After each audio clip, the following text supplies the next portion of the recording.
కీర్తనకారుడు ఏమని అంటుండంటే, కొండల తట్టు నా కన్నులు ఎత్తుచున్నాను, నాకు సహాయము ఎక్కడ నుండి వస్తుంది, ఎక్కడ నుండి వచ్చును అని అంటుండు. మనకి సహాయం ఎక్కడ నుండి వస్తుంది? యెహోవా వల్లనే సహాయం అని తెలుసు. కానీ ఎందుని గురించి ఆయన సహాయం కావాలని అంటుండో కింద అర్థం ఇచ్చిండు చూడండి. కొండల తట్టు నా కన్నులు ఎత్తుచున్నాను, నాకు సహాయం ఎక్కడ నుండి వచ్చును, యెహోవా వల్లనే నాకు సహాయం కలుగును. ఎవరి వలన సహాయం కలిగిద్దంట? యెహోవా వల్లనే సహాయం. మనకు కూడా ఎవరి ద్వారా సహాయం కలిగిద్ది? మనుషుల ద్వారానా, దేవుని ద్వారానా? యెహోవా వల్లనే మనకు సహాయం దొరుకుతుంది. ఆయన భూమిని ఆకాశమును సృజించినవాడు. అంటే ఇక్కడ ఏంటంటే భూమిని ఆకాశమును సృజించినవాడు ఆయనే. ఏంటంట? భూమిని ఆకాశమును కూడా సృజించింది ఆయన. అంటే సమస్త సృష్టిని సృష్టించింది ఆయనేనని చెప్తున్నాడు. అట్లా అదేవిధంగా 3వ అధ్యాయం చూడండి. ఆయన నీ పాదము త్రొట్రిల్లనీయుడు, నిన్ను కాపాడువాడు కునుకడు. ఏం చేస్తాడంట మన దేవుడు?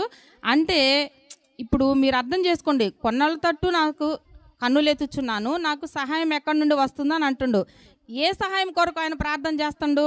ఆయన నీ పాదము త్రొట్రిల్లనీయుడు, నిన్ను కాపాడువాడు కునుకడు నిద్రపోడు. అంటే మనం ఇక్కడ ఏం నేర్చుకోవాలంటే, ఆయన మన పాదాలను త్రొట్రిల్లకుండా ఎప్పుడు నిత్యము కాపాడుతూనే ఉంటాడంట.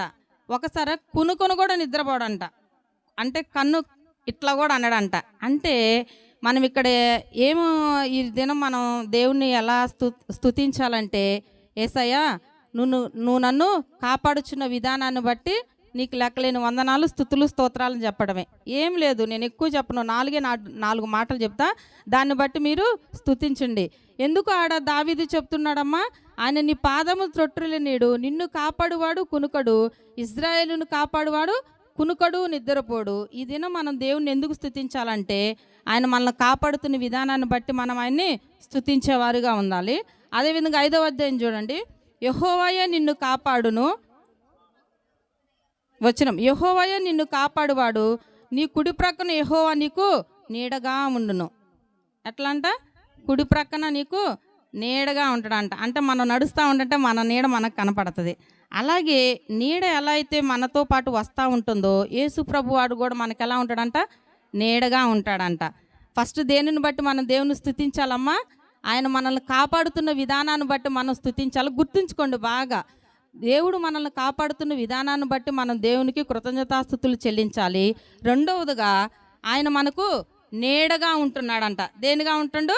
నీడగా ఉంటుండు. కాబట్టి మనం దేవుణ్ణి స్తుతించేవారుగా ఉండాలి. ఏం లేదు, యేసయ్యా నేను ఎటు వెళ్తున్నా కానీ ఏమని కుడి ప్రక్కన నీడగా ఉంటుండు కాబట్టి అందుని బట్టి నీకు కృతజ్ఞతాస్తుతులయ్యా అని చెప్పాలా. 6వ అధ్యాయం చూడండి. పగలు ఎండ దెబ్బైనను నీకు తగలదు, రాత్రి వెన్నెల దెబ్బైనను నీకు తగలదు. మళ్ళీ 3వది ఎందుకు మనం ఆరాధించాలంట? పగలు ఎండ దెబ్బైనను తగలదు, రాత్రి వెన్నెల దెబ్బైనను తగలదు. నిజంగానే దేవుడు మే నెలంతా ఎన్ని ఎండలో చనిపోయిన వాళ్ళు ఉండారు. ఎండలో ఎంతోమంది యవనస్తులు కూడా చనిపోయిన వాళ్ళు. కేవలం ఇంతవరకు బ్రతికి ఉన్నామంటే కేవలం ఆయన కృపే. అందుని బట్టి అవును ప్రభా, భయంకరమైన ఎండలు ప్రభా, ఎంతోమంది చనిపోయిన వాళ్ళు కూడా ఉన్నారు. కేవలం ఆయన యొక్క కృపను బట్టి మాత్రమే నువ్వు ఇంతవరకు నన్ను సజీలుగా ఉంచి సంఘంలో కూడి నీ రీతిగా స్తుతించే భాగ్యాన్ని ఇచ్చావయ్యా. పగలు ఎండ దెబ్బ తగలకుండా నువ్వు నన్ను కాచిన విధానాన్ని బట్టి నీకు లెక్కలేని వందనాలు, స్తుతులు, స్తోత్రాలని చెప్పాలంట. అదేవిధంగా చూడండి అమ్మ 7వ అధ్యాయము. ఏ అపాయం రాకుండా యెహోవా నిన్ను కాపాడును, ఆయన నీ ప్రాణమును కాపాడును. ప్రాణాన్ని కూడా కాపాడాడంట. మన ప్రాణాన్ని కాపాడేది ఎవరు? యేసయ్యే. మనుషులు కాపాడతారా ప్రాణం? ఎవరు కాపాడడు. ఇంతవరకు బ్రతికి ఉన్నామంటే, సజీవులుగా ఉన్నామంటే కేవలము ఆయన కృపే. నిన్నుండవారు ఈరోజు. నిన్న శుక్రవారం రోజు జరిగింది. నాకు మేనమావతుడు, సొంత అన్నయ్య వాళ్ళ కొడుకు, లాయర్. మళ్ళీ ఆయన బాగా చదువుకున్నాడు, ఉన్నత చదివే చదువుకున్నాడు. చెప్పాలంటే చాలా మంచి భార్య, గుణవతి అయిన భార్య చెప్పాలంటే. తీరా చూస్తే ఆల్రెడీ చెప్పారంట ఒక కొన్ని రోజుల క్రితం, లివర్ కొంచెం డ్యామేజ్ అయింది, నువ్వు తాగొద్దు అని చెప్పాడంట.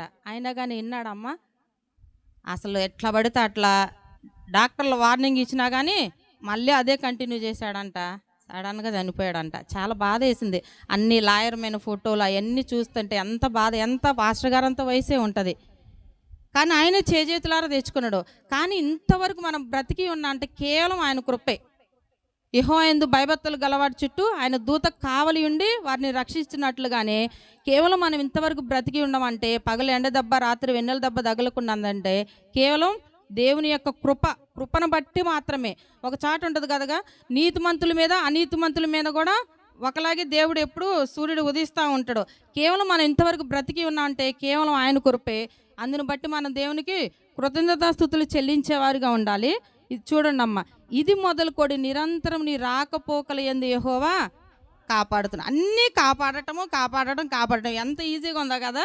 అసలు ఫస్ట్ నేను ఆదికాండంలో చెప్దాం అనుకున్నా. ఈరోజు ఆదికాండం 1వ అధ్యాయం చదువుదాం అనుకుంటుంటే ఎర్లీ మార్నింగ్ లేచి నా వ్యక్తిగత ప్రార్థనలో ఏం చెప్దామని ప్రభా అనుకుంటే నాకు వెంటనే 121వ కీర్తన నేను ధ్యానిస్తూ ఉంటుంటే ఇది చాలా బాగుంది. నిజంగానే చల్లటి వాతావరణం, ఈ ఎండలో అంతా దేవుడు కాచి కాపాడండి. ఈ వాక్యం చెప్తే బాగానే దేవుడు నాకు తలంపునిచ్చాడు.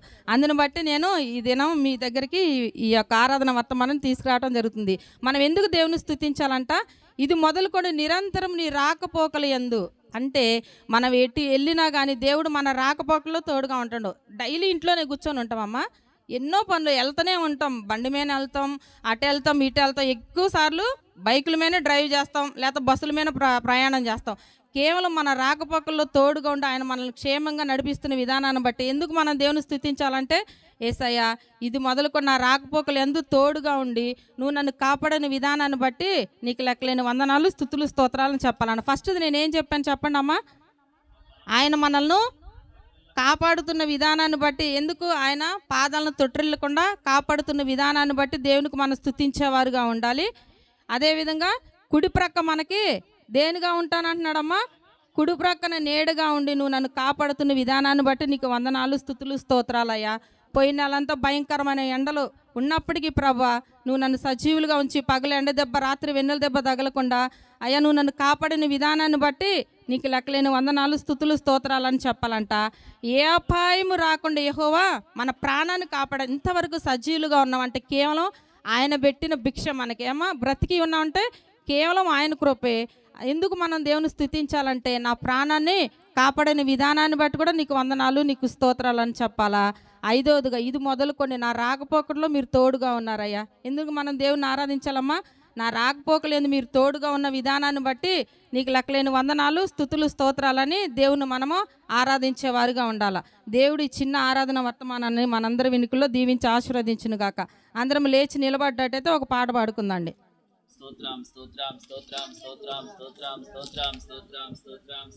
అందరూ స్తుతించాల.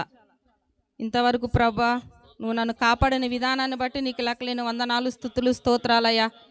నా ప్రాణాన్ని కాపాడావయ్యా, అందుని బట్టి నీకు వందనాలు ప్రభా. నా కుడి ప్రక్కనగా మీరు నీడగా ఉంటున్న విధానాన్ని బట్టి నీకు లెక్కలేని వందనాలు, స్తుతులు, స్తోత్రాలు ప్రభా. అనేక మంది ప్రభా ఈ యొక్క మే నెలలో కానీ అటుపోయిన ఎండలో చనిపోయిన వారు ఎందరో ఉన్నారు ప్రభా. ఆయనను ప్రభా పగలు ఎండ దెబ్బ రాత్రి వెన్నెల దెబ్బ తగలకుండా ప్రభా మీరు నన్ను బ్రతికించిన విధానాన్ని బట్టి నీకు వందనాలు, స్తోత్రాలు ప్రభా. అయ్యా నాకు ప్రతి విషయంలో తోడుగా ఉంటున్నావయ్యా, నీడగా ఉంటున్నారయ్యా, అందును బట్టి నీకు వందనాలయ్యా. రాకపోకల్లో తోడుగా ఉంటున్నారయ్యా, అందును బట్టి నీకు వందనాలు, స్తోత్రాలయ్యా. మా ప్రాణాన్ని కాపాడుతున్నావు తండ్రి, అందును బట్టి కూడా నీకు వందనాలు, నీకు స్తోత్రాలు ప్రభా. అన్నిటికంటే విలువైన రక్షణ భాగ్యాన్ని ఇచ్చారు తండ్రి, అందుని బట్టి కూడా నీకు వందనాలు, స్తోత్రాలు అనుకుంటూ అందరం ఎవరు మౌనంగా ఉండకుండా దేవుని స్తుతించేవారుగా ఉందండి. వేటగాని ఊరిలో నుండి నా ప్రాణాన్ని రక్షించావు, బలమైన రెక్కల క్రింద నాకాశ్రయమిచ్చావు. వేటగాని ఊరిలో నుండి నా ప్రాణాన్ని రక్షించావు, బలమైన రెక్కల క్రింద నాకాశ్రయమిచ్చావు. లేనే లేదయా మేరే ఆధారం, నా దుర్గమా నా శైలమా, లేనే లేదయా మేరే ఆధారం, నా శృంగమా నా కేడమా. ఆరాధన ఆరాధన నా తండ్రి నీకే ఆరాధన. అందరం కలిసి ఆరాధన ఆరాధన నా యేసు నీకే ఆరాధన. ఆరాధన ఆరాధన నా తండ్రి నీకే ఆరాధన. ఆరాధన ఆరాధన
పాపులకు